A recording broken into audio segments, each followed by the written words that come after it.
He reads his own DMs. Not a social media manager, not an assistant sitting in another room scrolling through messages on his behalf and forwarding the ones that seem important.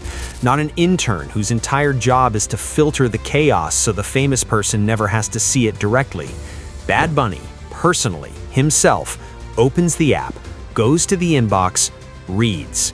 And before anyone gets too excited about what that means for their chances of sliding into those messages and changing their life, there is a detail buried inside this revelation that is significantly more disturbing than it is wholesome. He said the DMs can get scary. His word, scary.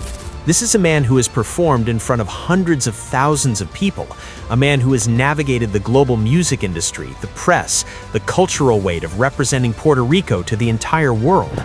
A man who has been famous enough for long enough that virtually nothing about public life should surprise him anymore. And he called his Instagram DMs scary. So the question that nobody in the interview pushed hard enough on, the question that should be sitting uncomfortably in the back of every person watching this video, is what exactly is in those messages that a man of that experience, in that exposure, describes with that specific word. Stay right here, because this story goes somewhere nobody expected. Welcome to Pop Showroom, where we bring you the stories behind the headlines. If you're not subscribed yet, hit that button right now because this story goes deeper than anything you've seen in the mainstream media. During a recent interview, Bad Bunny was asked a question that most celebrities get asked, and most celebrities answer with the same rehearsed, PR-approved response. Do you read your own DMs? The standard answer, the safe answer, the answer that protects the image and manages expectations, is some variation of, I try to when I can, but there's so much going on. Vague, warm, non-committal. The kind of answer that makes the interviewer nod and move on. Bad Bunny did not give that answer. He said yes, directly, confirmed it without hesitation. He manages his own social media. Nobody in the other room is doing it for him. No team, no filter, no buffer between Benito Antonio Martinez Ocasio and the unmoderated, unfiltered, completely unhinged reality of what millions of people send to one of the most famous human beings on the planet when they think they have a direct line. And then, almost immediately, he admitted that he does not go often. Which is the kind of thing a person says when the place they are describing is somewhere they have to mentally prepare before visiting, not somewhere they avoid out of disinterest, somewhere they avoid because of what is there. Here is the moment in the interview that should have caused significantly more alarm than it apparently did in the room. The interviewer asked if Bad Bunny ever goes into what Instagram users know as the filtered message requests, the secondary inbox that catches messages from strangers you do not follow. Most regular users never think about this folder. It quietly accumulates messages from strangers and sits there, largely ignored in the background. Bad Bunny has a third mailbox.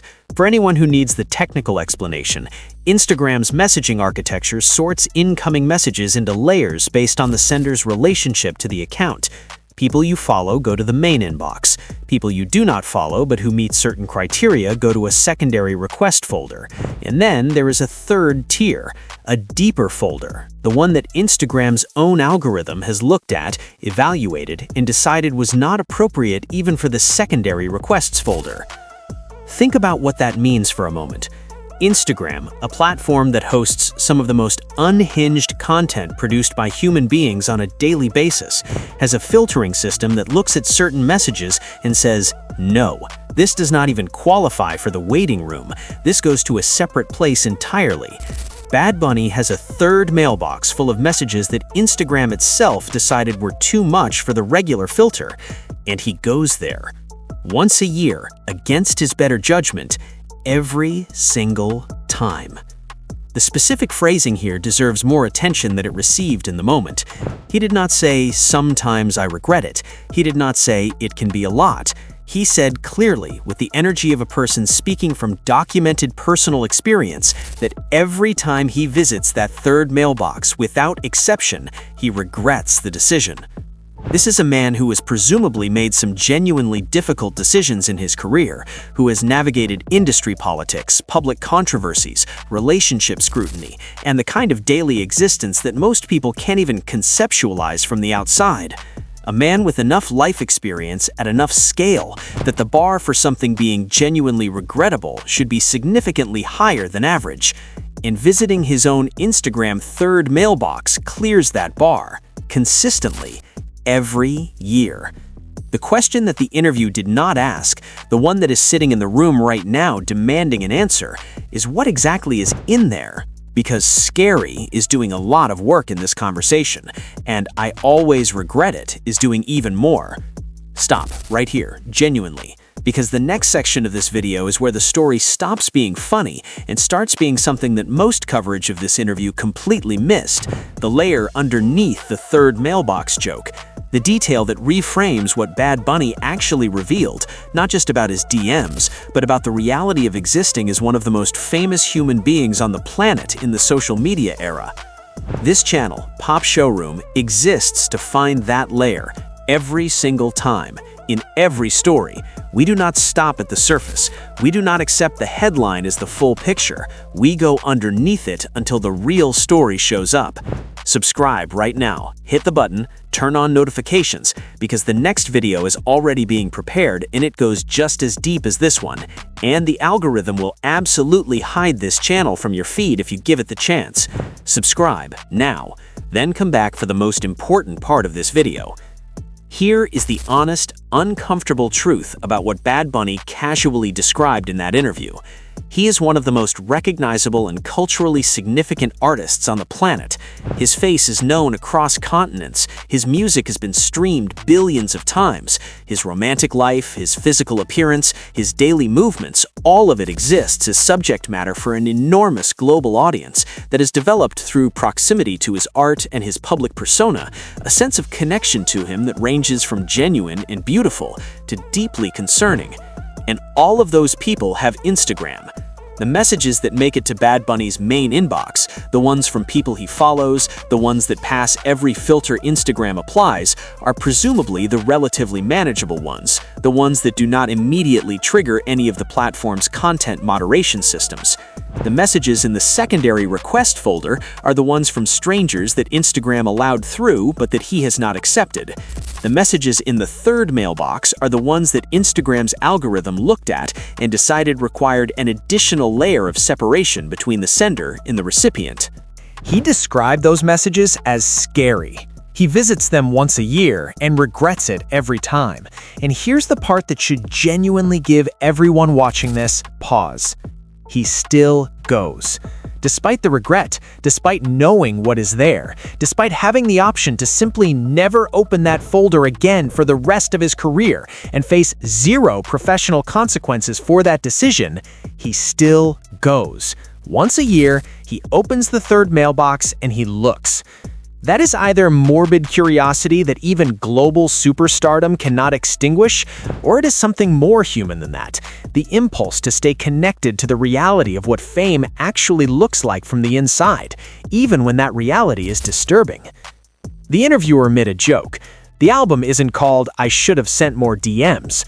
Bad Bunny laughed. The room laughed. It was a good joke because it landed on the title of his most recent album, Debí tirar más fotos, which translates to "I should have taken more photos," and twisted it into something absurd and light. But underneath the joke, the interviewer made a serious point almost accidentally.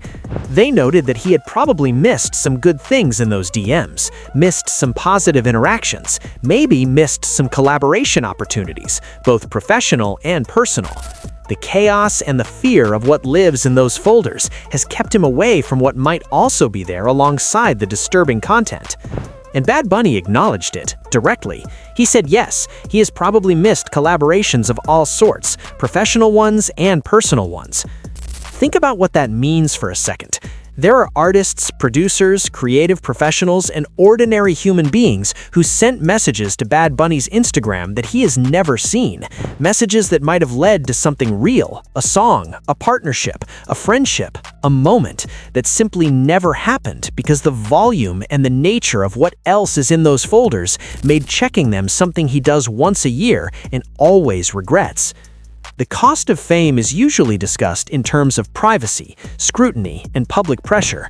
Rarely is it discussed in terms of the connections that never happen, because the signal is completely buried under the noise. Bad Bunny just described that cost, casually, in the middle of an interview, without apparently realizing how significant the admission was. Here's the detail that reframes everything.